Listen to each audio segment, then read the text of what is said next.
চিন্তা করে দেখলেন মাছটাকে রান্না করার জন্য রেডি করে আগুন নিভে যায়, চুলায় আগুন জ্বলেন।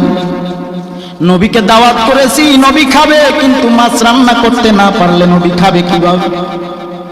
আবু বকর নবীকে দাওয়াত করলেন, রাহমাতুল লিল আলামিন, চলেন একটু আমার বাড়িতে যাবেন। নবী গেলেন। যাওয়ার পর আবু বকর সম্পূর্ণ ঘটনাটা খুলে বললেন, নবী মাছ ক্রয় করলাম, বিবিকে দিলাম, কেটে রান্না বসাবে, চুলায় যতবার আগুন দেয় আগুন নিভে যায়। আল্লাহর নবী রাহমাতুল লিল আলামিন ডেকে বলেন, ও আবু বকর, দুনিয়ার আগুন কেন জাহান্নামের আগুন এই মাছটাকে পোড়াতে পারে? বলে কেন? নবী আমার ডেকে বলেন, ও আবু বকর,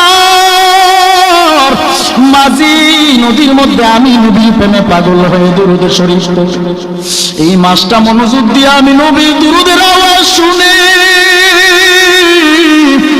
আমি নবীর বড় পাগল। এই মাছটাকে তুমি এনে কেটেছো, রান্না করার জন্য নিয়ে আসছো।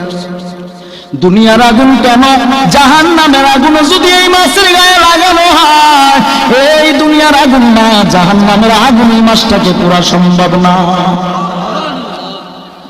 নবীজির দুরূদ পড়লে যে কি ফজিলত, এখান থেকেই বুঝে নেন নবীর দুরূদ পড়ার থেকে শুনলেও যে কত ফজিলত।